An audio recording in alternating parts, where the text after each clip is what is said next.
Hello बच्चों, let's read the question.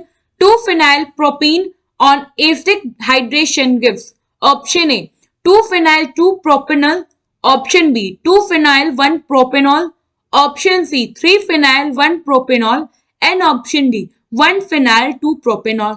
So question में कह रहा है हमारे पास ये कंपाउंड है 2-phenyl propene। कह रहा है कि हम इसका एसिडिक हाइड्रेशन कर रहे हैं, तो हमें पूछा है कि प्रोडक्ट क्या मिलेगा। तो एसिडिक हाइड्रेशन से मतलब है हम इसमें वाटर का एडिशन कर रहे हैं इन एसिडिक मीडियम। तो सबसे पहले हम देखते हैं कि 2-phenyl प्रोपेन का स्ट्रक्चर क्या होता है, प्रोपीन का स्ट्रक्चर क्या होता है। तो यहाँ पे जो पैरेंट चेन है वो है एक प्रोपीन रिंग, यानी कि CH3 CH CH2 एंड ये आ गया डबल बॉन्ड। नाउ अब इसमें कहा है कि 2 पोजीशन पे फिनाइल है, तो यहां से H हट जाएगा क्योंकि 2 पोजीशन पे फिनाइल है और हमने यहाँ पे लगा दिया एक फिनाइल ग्रुप। नाउ इसे ऐसे ड्रॉ कर लेते हैं। नाउ ये हो गया हमारा कंपाउंड 2-phenyl प्रोपीन। अब हम इसका कर रहे हैं एसिडिक हाइड्रेशन, यानी कि हम इसमें वाटर का एडिशन कर रहे हैं इन एसिडिक मीडियम। तो होता क्या है, सबसे पहले क्योंकि ये जो हमारा 2-phenyl प्रोपीन है इसमें डबल बॉन्ड है, तो इसका इलेक्ट्रॉन डेंसिटी ज्यादा होगा। तो ये क्या करेगा, जो एसिडिक मीडियम यानी कि जो H+ है, यहाँ पे प्रोटॉन है, इसको अपने टुवर्ड्स अट्रैक्ट करेगा। तो ये जब अपने टुवर्ड्स अट्रैक्ट करेगा तो हमें कुछ ऐसा कंपाउंड फर्दर देखने को मिलेगा।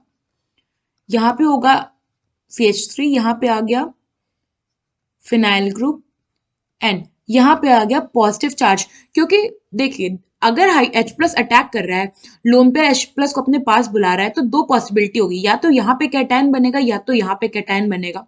तो हमें पता है कि ये वाला जो कार्बन है ये है 3 डिग्री और ये वाला कार्बन है 1 डिग्री, तो 3 डिग्री कार्बन स्टेबल होता है ना। ये हो गया हमारा कंपाउंड, इंटरमीडिएट कंपाउंड। नाउ अगर आप देखो तो ये कार्बन 3 डिग्री है, एज वेल एज ये बेंजीन ग्रुप पे डायरेक्टली अटैच है, यानी कि यहाँ पे जो कार्बोकैटायन है ये फिनाइल के साथ कंजुगेशन में है। तो अब क्या होगा, यहाँ पे ओवरऑल जो पॉजिटिव चार्ज होगा ये स्प्रेड हो जाएगा। वो कैसे, क्योंकि देखो यहाँ पे पॉजिटिव चार्ज है तो ये बॉन्ड पेयर यहाँ आ जाएगा, फिर ये लोन पेयर, ये जो बॉन्ड पेयर यहाँ आएगा तो पॉजिटिव चार्ज जो है यहाँ पे आ जाएगा, फिर जब ये वाला लोन पेयर यहाँ पे आएगा तो पॉजिटिव चार्ज यहाँ आ जाएगा। इस तरह ये पॉजिटिव चार्ज जो है through out the ring circulate हो जाएगा और जैसे ही क्या होगा, इस कंपाउंड की स्टेबिलिटी और इंक्रीज हो जाएगी। नाउ आगे क्या होगा, जो वाटर होगा H2O, हमें पता है कि ऑक्सीजन पे होता है लोन पेयर। अब ये लोन पेयर क्या करेगा, इस कैटायन को अप्रोच करेगा, इस पे अटैक करेगा।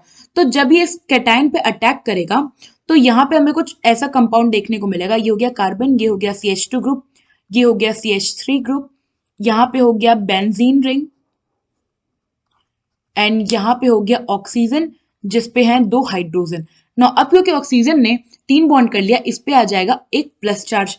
तो हमें पता है कि अगर ये प्लस चार्ज है तो इसकी स्टेबिलिटी कम हो जाएगी, तो ये ऑक्सीजन क्या करेगा, इस बॉन्ड पेयर को खुद पे ले लेगा और यहाँ से जो हाइड्रोजन है वो H+ के फॉर्म में निकल जाएगा और फाइनली जो हमें प्रोडक्ट मिलेगा वो होगा यहाँ पे C, ये हो गया CH3, यहाँ पे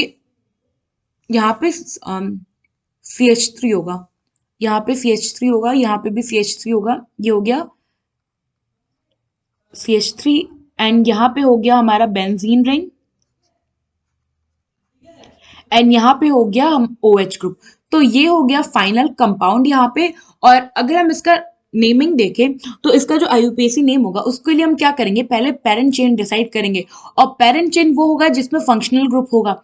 तो हम यहाँ पे ये जो ग्रुप है ये हो गया फंक्शनल ग्रुप। तो नेमिंग करें तो ये हो गया 1 कार्बन, ये 2 कार्बन, ये 3 कार्बन।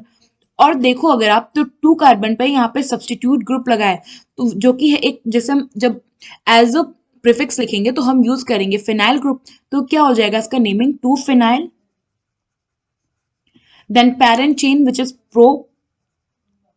प्रोपेन एंड OH जो ग्रुप है ये 2 पोजीशन पे है और इसके लिए हम लोग जो सफिक्स है ये यूज करते हैं OL। तो ये हो गया IUPAC name 2-phenyl propane two all, या फिर हम इसे ऐसे भी लिख सकते हैं 2-phenyl 2-propanol। नाउ अब ऑप्शन में देखो तो ऑप्शन में फर्स्ट ऑप्शन में गिवन है 2-phenyl 2-propanol, एग्जैक्टली वही IUPAC नेम जो कि हमारे कंपाउंड का आया है। सो यहाँ पे ऑप्शन ए जो है ये करेक्ट ऑप्शन है। आई होप आपको एक क्वेश्चन समझ आया होगा। Thank you.